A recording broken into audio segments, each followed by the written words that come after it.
launch into it.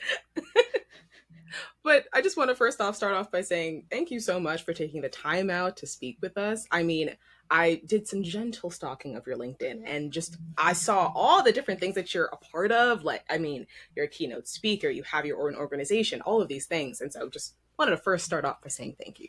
We appreciate it. My pleasure. It's always wonderful to be found. So remind me later to ask you, how did you all find me? How did this work? Like, what universe? But so starting off, one of the things that really struck me, looking through all the different things that you've been a part of, is the fact that you also put that you were at a time a yoga instructor as well as a creative director. Like both of those things were kind of flowing on your LinkedIn.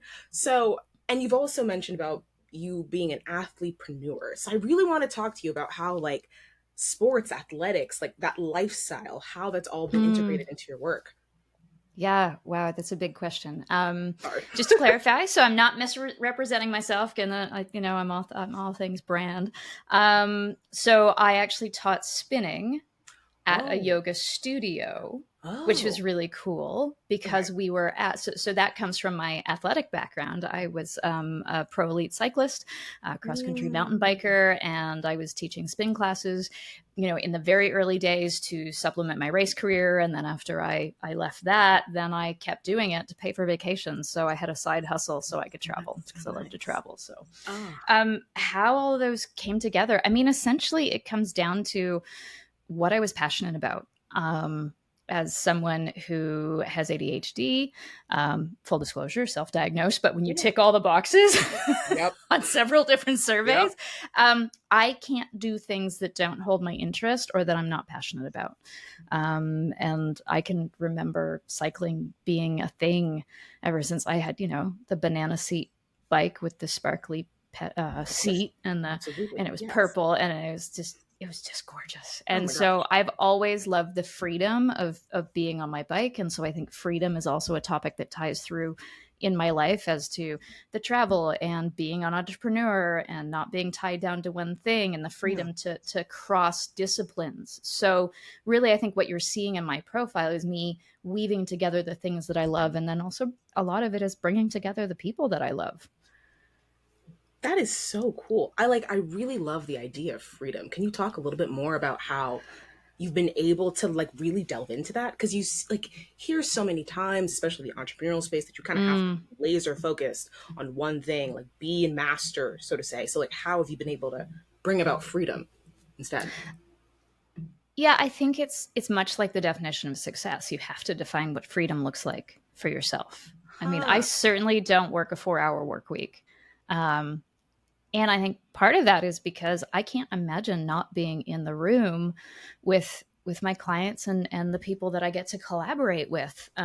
So I think everybody chooses their own path of what freedom looks like. Freedom for me means it's funny. I took a job, um, I don't know, I guess it would have been about 15 years ago after being, Okay. an entrepreneur for many, many years, having my own business. And it just felt like the right opportunity. I was like, hey, I can give this a go. And where it really hit me on the freedom piece was when I had to go and ask if I could take vacation and get Mm. permission for the dates. And I was like, whoa, no, no, no, no, no. This is nope. Hold up. My Yeah. brain didn't comprehend it.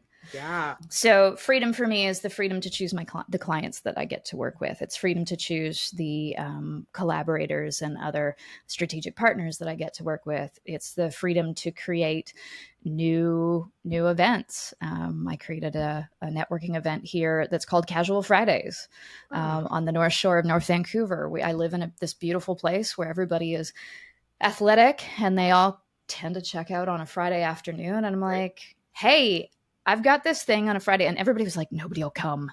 And I was like, really? Let's just give it a try. They're like, it's Friday afternoon. Nobody will come. Like, I said, yeah, but we are in a way a commuter community and people are driving Mm. across the bridges. And for those of us that work here, Vancouver, North Vancouver, West Vancouver is across from Vancouver. The only way you can get there is 2 bridges.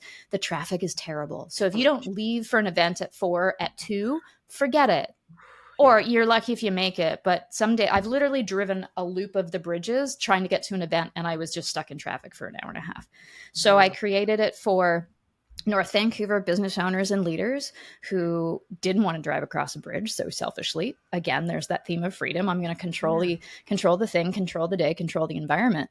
So, and I called it Casual Fridays because I was like, hey, if you want to go for a mountain bike ride or a trail run before the event and show up, muddy and what else? Like that's us. That's the vibe here in North Vancouver, and it has turned into. I think we hosted it for about a year or so before COVID, had to shut Mm. it down, started it back up. We're hosting one next week. And within a week, we've got 65% of the tickets sold out. Right. Wow. And yeah, and 50 tickets go pretty quickly. And so we've developed this amazing network of folks who surprisingly, a lot of them come. There's one guy who drives in from the valley, which could be an hour to an hour and a half away.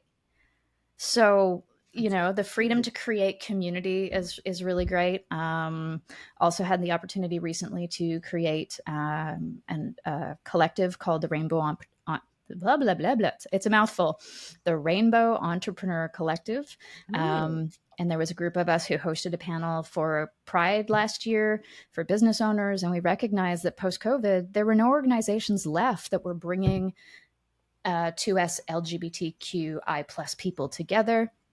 And so we thought, there's a great vibe here. Let's ride it. Let's carry it. And so it's 4 co-hosts, and we've been doing it for a year, and it's getting great reception. So yeah. That is so refreshing to hear, especially it's just especially with I feel like the times are shifting now where like the definition of like work culture is just so much more different now, like the ability to be more of yourself and bring that Mm-hmm. into different spheres and just kind of challenge that status quo. I just and even you talking about these initiatives that you're giving yourself the freedom to start, while you're talking about that, I also hear just a lot of resilience, just a lot of fearlessness to be able to do that. And so, I mean, I suffer from imposter syndrome and like, having ideas and like being afraid to start. So, like, how are you able to craft and develop that skill? I think part of it comes from my background as an athlete. Hmm. I've always been an athlete. My parents enrolled me in figure skating when I was, That's I don't cool. know if I was 4 or 5, and I quickly kind of moved up and showed potential. And I think it was around the age of 6, they held tryouts, and I was selected of one of 3 girls to be paired with 3 boys who were selected to be trained as the next top pairs figure skaters in the world to represent Canada. I was 7 years old. Yeah.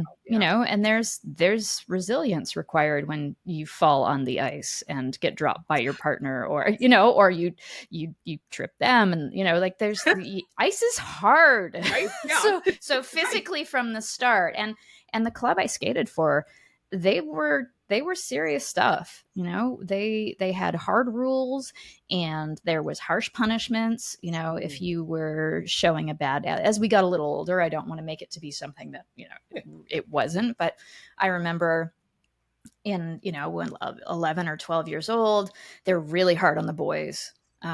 It was like, you take care of your partner.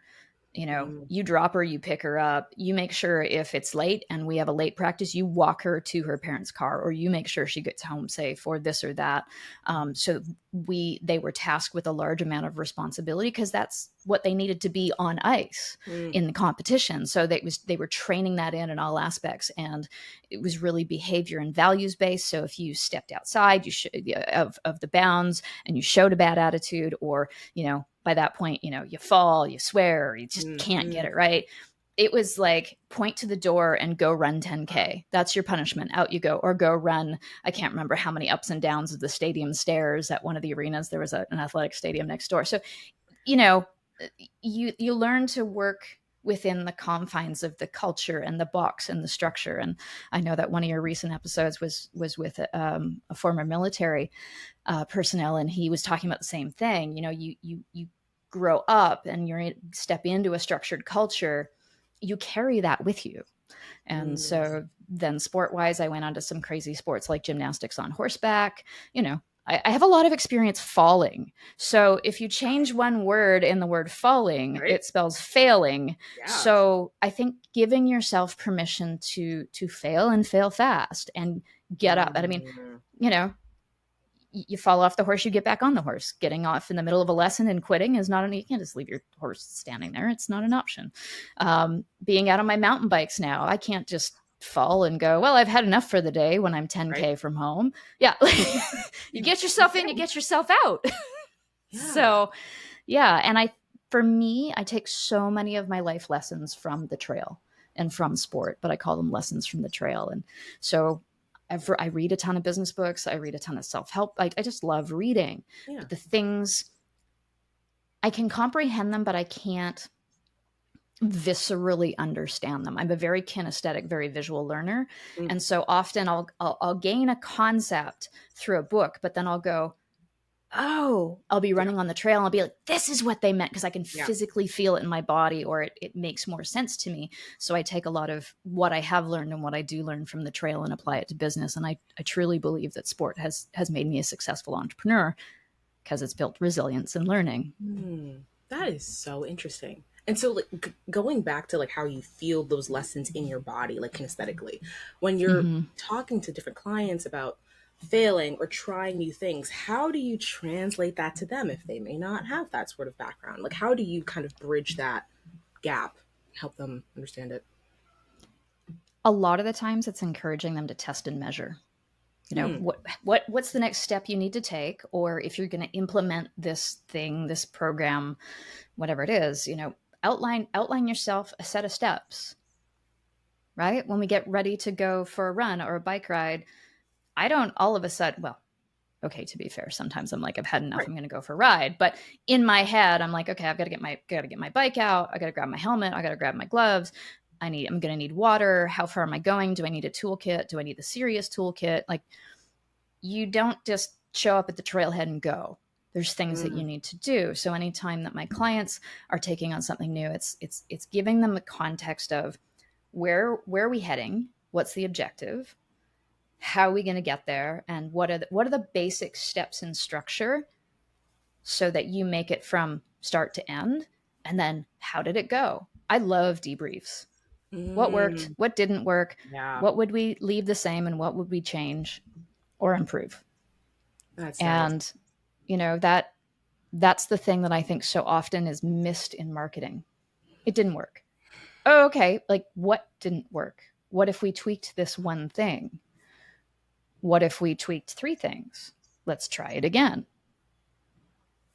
Same thing with brand. Everybody's like, how do you measure brand? I'm like, well, we can go there if you want, but essentially how you measure brand is, are people saying what you want them to say about you when you're not in the room? You know, when you hear back from someone, oh, so-and-so referred me or said that I should meet you. I'm always like, how did you meet me? Who referred you? And tell me about what you know. So I'm always testing, is what I'm putting out there landing the way I want it to, being received the way I want it to be received, and being put back to me in a, you know, it'll always be in that person's words and voice, but is it in alignment with how I want to show up, how I want my client's company to show up? So it's like if we tweaked one little thing here or one little thing there, it would have been amazing. But because time and budget and, oh, we've tried this before in the past, we don't want to like continue to invest in something that's failed and all that. But like, to your point, just like measuring it and like that continual process of refinement is so important. Just, I guess, kind of coming off the heels of that, using that method, can you think of your biggest, I don't want to scare you with the question, but like a client that is really memorable that you've seen the impact, like really either they didn't follow it at all, like a great success, or a great failure, like a client that's kind of hit both of those spectrums? Oof, I can give you both. Which one do you want? Surprise me. Okay. Let's start with the biggest success. Okay. The clients of ours that succeed are those that put what we build into action.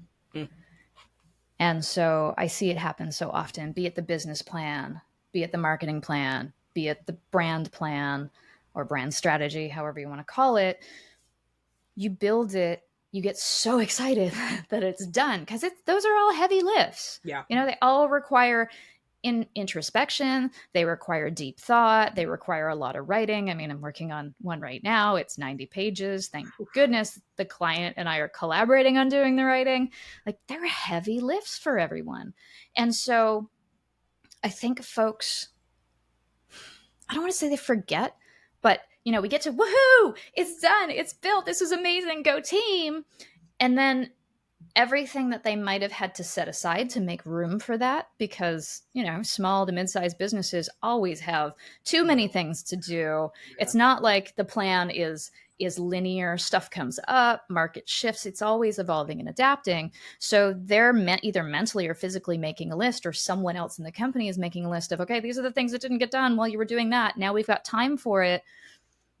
And what I'm trying to instill in them is a bit of the planning and change management aspect, even though it's not my job, so to speak, but I want to set them up for, okay, so team, what does success look like moving forward? How many meetings do you need to have? How much time needs to be scheduled to do this thing? And effectively, it's about practice, right? We practice what we do every day. If we come back to the yoga teacher aspect or the athlete aspect, is you get on your mat and you practice. You're not always going to nail that position, or it's going to feel different in a different day, but you keep coming back to the mat, or you keep coming back to the ice, or I keep coming back to my bike in a particular trail that I haven't yet cleaned and mastered. And it's about that iterative practice. And so to execute a plan, you might be doing different steps, but you're still iterating, you're still showing up to practice. And so our clients, coming back to the success story, are really the ones who are committed to the doing, to the practice, to the showing up to make sure that what they've invested in, and it's not just about money, it's about, profit that they're investing to make this happen. It's about the time that people are showing up, the thought process, and sometimes the agony of like, oh, this is hard, right? The blood, sweat, and tears aspect of it is making sure that that's remembered, so they move towards the plan. And like any goal that you want to achieve, again, coming back to sport, having a coach, having a training program, tracking your results, come back to testing and measuring again. So our clients, when they implement our methodology of building a brand, they realize that they have a toolkit and they start using it. And what I get most excited about, the result that keeps coming back, is they're achieving their goal. So if it's a 5-year goal, they're achieving it in about 2.5 years. If it's a 2.5-year goal, one of our clients knocked it out of the park and achieved it in 8 months. And so I just get so excited about that acceleration. And really what it is saying, hey, gang, we're giving you a set of tools. Make sure you use them. Yeah. And then on the flip side, the ones that haven't succeeded, who have failed, guess what? Guess what they didn't do? The plan. Right? They didn't use the tools. They didn't follow the plan. They didn't create the time to practice. Sorry, I'm just writing that down. But that is so, like, creating time. I mean, I feel like everyone's like, oh, like, we don't have time for this, or like, if only I had time for this. And it's just really being intentional and allocating those resources as best you can to get the results that you really want. So just going back to something that you touched upon when you were talking about freedom and defining what freedom means for you. For you in your life, because you've talked about success, what that means for your clients, how have you defined success for yourself? In your personal life, professionally, whenever you feel like answering. Great question. You would think a former pro athlete would have a success defined, wouldn't you? I mean, I certainly know what it looks like from what's the revenue goal and where am I heading? But really, success for me means that I can find flow and enjoyment in what I'm doing. One of my strengths finders is the maximizer. So I'm always tweaking the processes so I can squeeze the most out of that. So if, it's just tightening things up. And yeah, success is having the ability to choose who I want to work with. And, sometimes in lean times that doesn't always happen. But as you get more aware of who you love to work with, what you love to do, what the processes are for what you love to do, you can really quickly identify what is a right client and project for you. And so I feel like I've really honed that down. And one of my ADHD challenges is my clients call me and they'll be like, "Hey, we have a Karley problem." And I'm Ooh. like, "Okay." And what they're really saying is we need someone to pull us up out of the weeds and help us get from A to B, but it's not always in the heart of what I do. And Mm. so remembering to be careful about what I choose, and sometimes I'm game. Sometimes I'm game to help them figure it out, because again, where are they? Where do they want to go, and how are we going to get them there? It's not really my job to tell them, and I work in a mixture of a coaching and consulting model. So I'm down the rabbit hole, coming back up to what freedom looks like. It's the freedom to choose those. It's the freedom to, I pinged a friend yesterday because I have to go up to Whistler to get my bike measured. And I was like, "Hey, do you want to bag off a day with me and go riding in Whistler?" And she's like, "Yes." And I'm like, "Great. Let me find the dates." So Yeah. it's being able to look ahead and go, "I have that opportunity, or I can make this opportunity. I'm going to do it." Freedom is making, enough revenue to travel, or finding creative ways that, the business can pay for that travel. Freedom is, I think, working to create freedom for others so people can, I don't want to say have the right to choose who they love, but I think you get my vibe. Like, so people still have that freedom, Mm. because, well, let's not get into politics, but anyways, We live in right? some strange times. I'll say that. Yes. Yeah. So yeah, yeah. But so, and another question that I have for you, because I relate so much to the ADHD portion. I mean, I feel like I Squirrel. self-diagnosed. Yeah, just right, just one too many instructions. Um, and I also just hear how you've been able to just so seamlessly blend these different worlds and different loves and organize your time in a way where you can maximize all of that. How did you do it? How did you get into the practice of that? Like, how are you able to be so specific so you can focus on the things that you truly love? I believe that had I have not been in that figure skating club and been a part of their structure and program and learned it very early, I don't know that if I would Mm, be where I am today, or without sport of some kind. And every sport that I've been a part of, and I'm not saying that there are sports that don't require structure and discipline, but I went from figure skating to equestrian mm. with a high level of responsibility. I own my own horse at 14 or 15. Oh, well. That's a To be responsible for another being is huge when you're going through that phase of life where hormones and school and Gosh. you're just learning to be a proper human in the world, Right. um, and being responsible for another being. And I was riding. It's funny that for the folks who know horseback riding, this will sound really funny. I was riding an 18-1 Percheron thoroughbred cross, effectively a half heavy horse Oh, dressage, and I was training him dressage, which is again a very structured, formal sport. So, yeah. So lots and lots of discipline has been, and I find myself, what I've learned through my reading about trying to understand my brain, whether it is completely ADHD, whether it is comorbid with other things. I've always been right. challenged with anxiety. I think part of that is just created from my drive. Um, but it's about, if there is not a structure, or if I don't create one, I will spin all day long.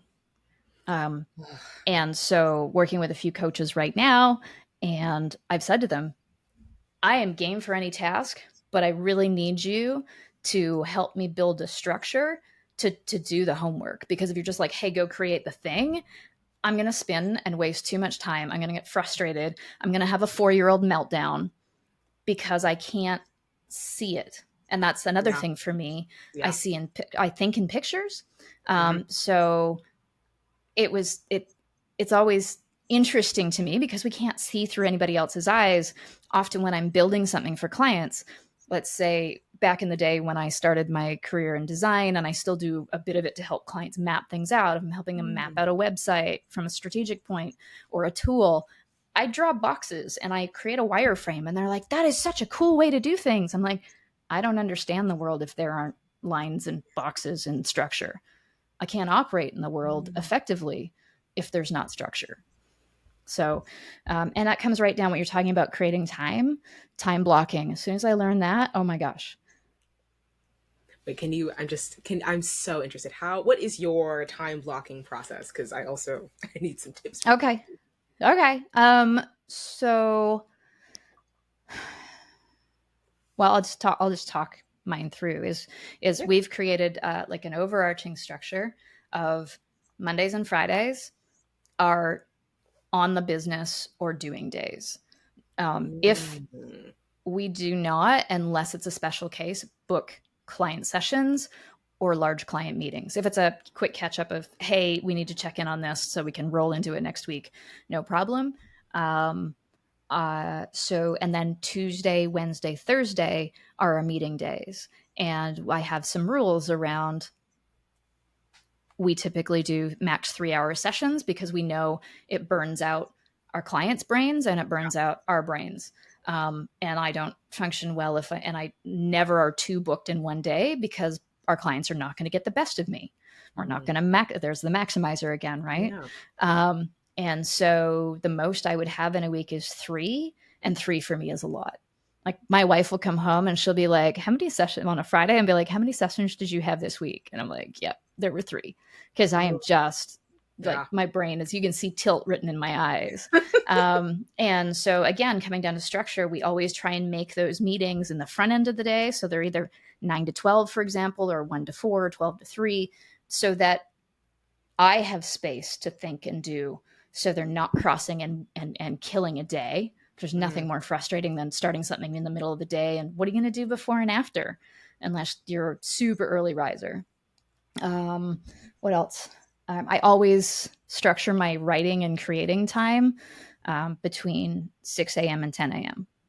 I know that's when I'm doing my best thinking and doing my best processing. What else? Always make sure that I schedule in my break in the middle of the day. And I make sure that I set recurring things for, not that I'm going right now because I'm injured, but going to the gym, it's in my Yeah. calendar. Walking the pup, it's in my calendar with lunch, making sure that I know when my wife Elise is taking him and when I'm taking him. And so, I mean, a lot of people look at my calendar and are just like, whoa, and find it overwhelming. I find it overwhelming when I don't know what's going on in a day, Yeah. because I can just squirrel all over the place. And sometimes I just leave a day open so I can squirrel, because that's when some of my best thinking happens, or I just want to get pulled into something. So also leaving yourself space is really, really important. And another piece of that is rest. Can't stress sleep enough. I haven't been hitting my 8 hour goal lately, but I love sleep. Like, if some people guard their food, I guard my sleep. And another thing, there's a great book called Peak Performance, and they do exactly what I had figured out, was they take lessons from sport and high performance and bring it into business. And one of them is a trainer for athletes. I think it might be running marathon, but I can't remember. But stress plus rest equals growth. Okay. So stress plus stress equals burnout.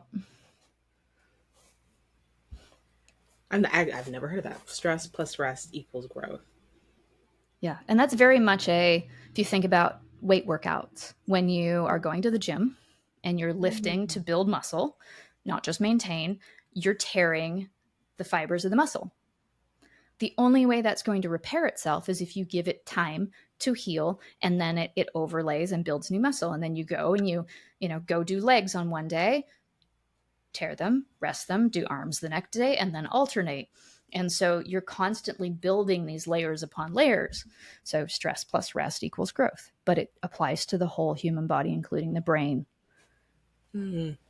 It's so cool seeing different parallels of things, and like other realms, just like nothing is in a silo. It's all connected. That's really cool. And I Um, would say to your audience, they're like, oh, great, I have no interest in sport. I'm kind of starting to check out now because Karley's like, sport, sport, sport, sport, sport, athlete, athlete, athlete. And I'm thinking, if you love knitting, knitting's got structure. What works for you? What frustrates you? What have you learned? Not every needle works for everything. Or, insert your passion yeah, and think about, well, what have you learned about gaming? Where have you failed? How do you apply that to yeah, life? How do you win at life? How do you win at business? that is so true. I mean, I don't know if this is going to be edited out, but like Ari and I were like actually having a conversation a little bit earlier, and I was telling him how I also act on the side, and so for me, the parallels with just communicating with people, I never knew until like I really took acting more seriously and just like understood myself more, and then other. It's so interesting how everything is connected. Anywho, back to No, I you. love that. I'm curious. Talk to me a little bit more about the communicating. I mean, it's such a big topic, but how does that show up and make you a better actor? I mean, it's like kind of one of those, could be a high thanks, Captain Obvious, but I think it's I deeper than that. know. No, but it is. And it's like, it's one of those things where, so for me, I went through a period of time where I was trying to learn different acting elements and different techniques. And so there are some things that just work better than others, but like fundamentally, the ability to be present and to be able to Mm, respond in time with the person you're talking to is just so fundamental. And then also the fearlessness to try something new in the moment with said person. I mean, it's helped me just look at opportunities differently and just be like, I'm interested. Why not? Instead of just think yeah. of, oh, maybe I have to be the perfect candidate, or if I have the interest and the passion and I'm there, why not? So that's something I've Yeah. been learning really Yeah. strong. As women, we're just expected to show up perfectly all the time. Can we just kick that, Oh what, my to the curb? gosh. Please. Can we just leave it in the back drawer, maybe the Oh, back shed somewhere? Go look at so it once in a while and be like, oh, I remember that. Yeah. Yeah. Remember like the bad haircut in grade 12? You're like, oh ooh, Lord. yeah, let's just put that back in the box. Yep. I will never forget. I was in the fifth grade, and my mother, God bless her, I love her, but I had these like short black braids, like, and I just looked like an Oompa Loompa. I looked like an Oompa Loompa. It was cute, but I looked like an Oompa Loompa. So, giving Oompa Loompa realness all of fifth grade. You know, cute for the Oompas, not so much for Duchess. Yeah, she's different now. She's grown. Yeah. Yeah. But so, one thing I did really, when it comes to creativity in the corporate workspace, I've never, not that I don't think that they can't exist, Hmm. but it's just one of those things that I feel like is its own skill set. And it's just, for me, I've always found it counterintuitive. Like, how do you discipline yourself to create? You know what I mean? Like, how do Hmm. you harness the skill of creativity when its creativity is so spontaneous? So, for you, how have you been able, throughout your career, work on that skill? It's funny, as you're asking that question, I'm like, am I creative? Because I create Oh my processes for everything. Everybody, Like, and that's another thing. Every creative, I ask this, is like, am I really creative? And it's like, yes, you no, are. You're doing no, I all know, these I know I things am, but it's, yeah. I think the way I would explain it is anytime I've seen brilliance developed, and a lot of if I think back to the creative awards when I was back in like big agency world, well. um, almost in the Mad Men days, the best campaigns came out of the tightest restraints, which was often for your nonprofits. Yeah. Now, the kind of cool thing about that is small budget was almost always the restraint, or no budget because we're doing this, pro bono. But then there was this permission to be as creative as you wanted. But I also think it was necessary. Like, you get this teeny tiny box that you need to fit into. My solution to that is, pushing all arms and legs against the edge of the box and going, how far can I stretch this before it breaks, aka before I get a no? Mm, Like, or how can I cut a little window here and a little door there and get the client to say yes? yeah. That's the creativity, is finding a way to the yeses in an unexpected way. Um, Taking what you've learned from another industry or a different type of project, in the bigger picture from a different discipline, and applying it here. And to me, that's what innovation is all about. I mean, some would argue that innovation is truly something new. They would say that's augmentation. Let's not get into the argument of that, but augmenting, innovating, creating is, I think, the ability to look at things differently. And I don't know if, because I certainly do not have a linear brain, but I question if those with a linear brain are the ones that struggle with creativity, because they're literally Mm. following, engineers following the bouncing ball for good reason, because Yeah. bridges should not fall down. Huh. Right? Suck. So, yeah. And I mean, linear brains are needed, and so are those that are nonlinear. Bring those two together, and that's, I think, the other thing in creativity is, who else can you bring into this? Are you open to other people's Mm. ideas? So, again, I think, when on the opposing side of that, the worst ideas and the worst campaigns are just when people are given too much freedom, because they Yeah. wander too far off into the forest. Yeah. I'm sorry, where did that, what? Yeah, I was just thinking, like, because you're so right. I've heard this with other innovators, and like it's always among the like the smallest constraints they make some of the most life changing, life altering things. But like, I also have to think about your multi-million-dollar like businesses that have the budget to be big, and so they think we have the resources, we have that unlimited potential, let's go for it. But what is it? How do you even start? So, have you had clients like that where you've had too much resources and it's like, how do you find that same brilliance? No. Fair. No, I haven't had any clients like that. My the zone I play in is small to mid-sized businesses. Yes, So yes, they're yes. always stealing from the profit pot to Mm, implement this new thing that terrifies them, but they know they need to do yeah. it, or they've come crashing down, or something's shifted and they need to make quick changes. So their hand, in a way, they're either making a conscious choice because they want to change something or grow something or achieve more results, or their hand is being forced by an external Mm, thing, the pandemic. I worked on so many pivots during the pandemic with mm. clients. I mean, I thought I was going to be sitting around twiddling my thumbs, and people were calling me going, okay, help, I need to pivot. And that's why I'm so grateful to have, moved from being a graphic designer in the initial parts of my career up to a creative director and to a strategist. Is now I get to play in the really interesting part, is how do we take this business and turn it around? So, just going back to that, that's so true. How have you defined strategy for yourself? Like, what are some hallmarks of a good strategy that you've seen in your career? I think I think the first most important thing, for our audience, is to say that strategy has been made overcomplicated.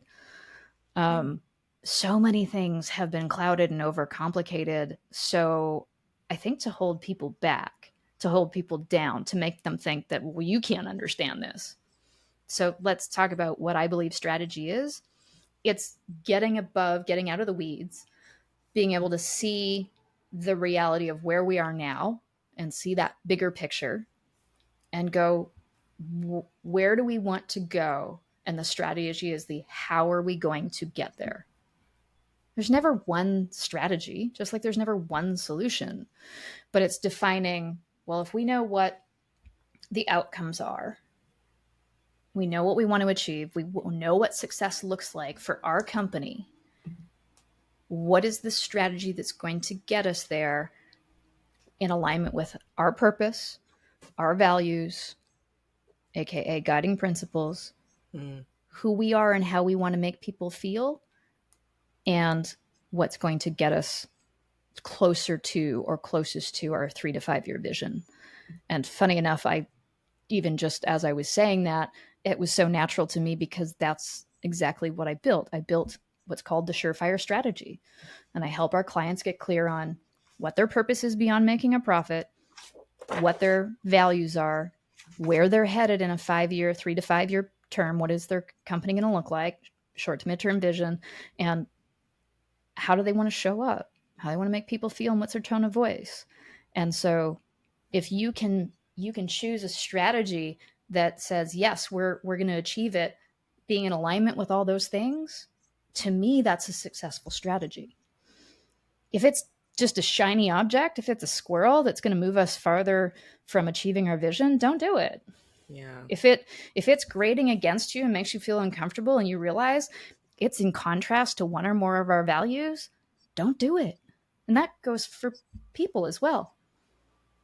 It applies in the corporate world, for a personal brand, for a thought leader brand. Same thing.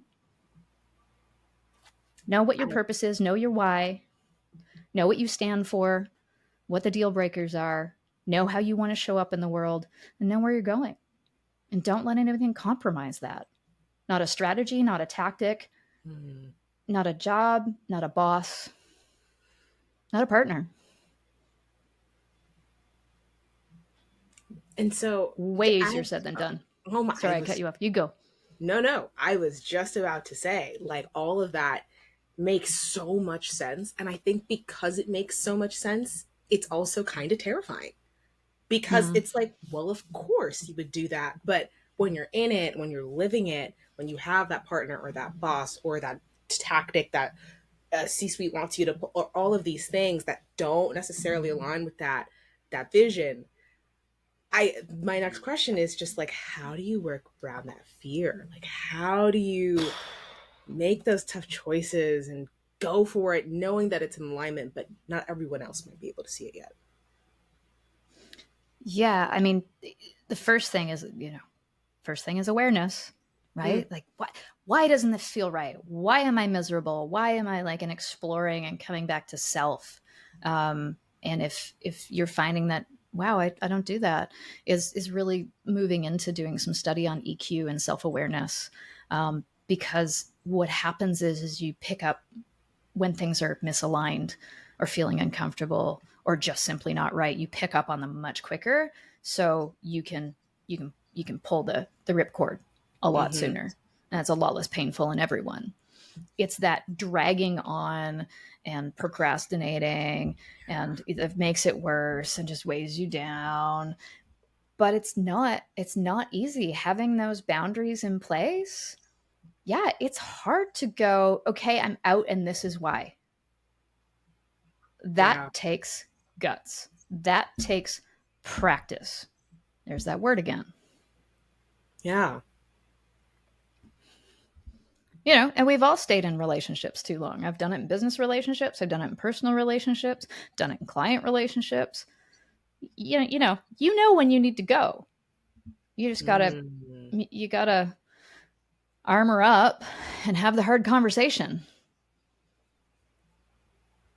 That is so true. You do know when you need to go. And it's Mm-hmm. that, oh man, as you're saying, it's just like having that conversation, being able to take that next step that's just so challenging. And it's in a weird way, it's kind of refreshing that everyone along the totem pole kind of feels the exact same thing. Mm-hmm. Like from Mm-hmm. as you're starting out to like C suite, like everyone kind of knows. So it's just the courage to be able to go for it. And I think one of the big things is we're not alone. Yeah. Is building the scaffolding of people who will hold you up when things get tough or the winds Mm. pick up or can ground you down when you feel that you can't stand in your own truth, and who will call you out or hold you accountable. Hey, you said you were going to have this conversation 2 weeks ago. Ugh. What's going on? And you need the people who are tough love. That tends to be the thing that I'm good at. And you need the people that are going to be empathetic, and finding that balanced team, circle of friends, mentors, mastermind group around you.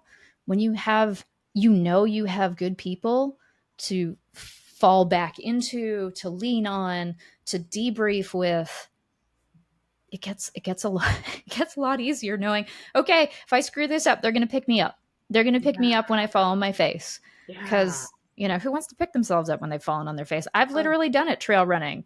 Thankfully, the day that I Superman myself, I had an ER doc and an ER nurse oh my who gosh. I was running with. And I can tell you, lessons from the trail, always run with medical staff. always, always be surrounded by people you trust. Yeah. Oh, that's funny. How I just the Superman is, I mean, that's insane. Like that's so cool. How are you able to train for that, do it? I mean, you've been a cyclist athlete all your life, but like what Okay. made you say, let me go for that goal? It's just the way I'm wired.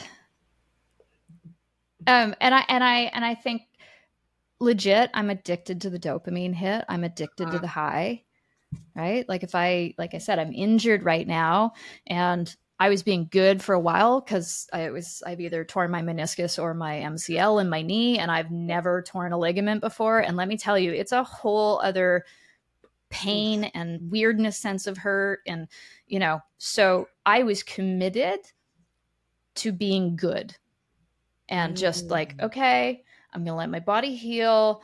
And then 4 weeks in, I'm like, okay, I need to get back on my bike again. Okay, I'm losing my mind. Okay, I'm being an angry, cranky, crusty around the edges person No.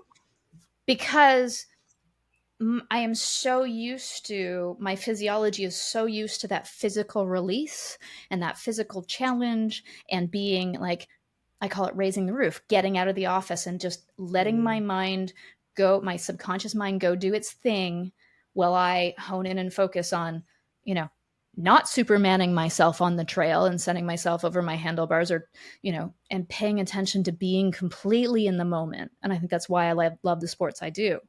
You can't do any sport that I've done and not be completely in the moment because the consequences are way too high. Mm. Yeah. So Wow. there's this physiology in me that needs those things. And so, I didn't just go back to biking. I went out and bought a whole new bike. so so let's just hope I don't injure myself many more times because it's going to get really expensive. Ah! Oh my gosh. I'm looking at the time. I want to be respectful of yours. I have one final question for you, but I just have to say, this has been such a pleasure. You are a light. So amazing to talk to you. Thank you. If you were to go back to, and I always ask this question because I just think it's fun to hear different people's responses, but if you were to go back to you just starting out your first job, Hmm. straight out of wherever, and you have to give yourself some advice that you know has changed, not just your career, your life, what would you have said to yourself? Whew. I'm laughing because I think about the me going into agencies. Mm-hmm. Um, I was pretty cocky. I knew I was good. Mm. Um, at the same time, I had a real balance of imposter syndrome. So I think that kind of kept it balanced. But I would really tell myself to understand what I needed to practice, to take what I had learned from sport, because it wasn't till I got on the trails and really started having these epiphany aha moments of, you know, um, pick the trails that have the view at the top, so the climb's got to be worth the descent, right? Yeah. Like taking those lessons and using what I learned in my physicality and applying them to business. And I think taking risks sooner. I think everybody around me thinks that I take risks pretty quickly, but as one of my friends said to me once, she goes, "You know what?" She goes, "You drive me crazy." She goes, "It looks like you just climb up the high dive for the first time and off you go, and you just like off the high dive you go, no scare, no fear." And she goes, "Even if there's no water in the pool," she's like, "you walk out. Like, you don't break yourself, you walk out." And I'm like, she goes, "But what I really know is you walk around that pool and you go up and down that ladder and you stand on the edge of the high dive when nobody else is around and you do it about 1,000 times." And I'm like, "Yes, I do." Yeah.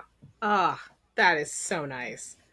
Thank you so much for your time. It's been so amazing talking to you. I have pages of notes Thank for you for being myself. such a fabulous host. You make it easy. Ah, thank you. So I really appreciate it. Made to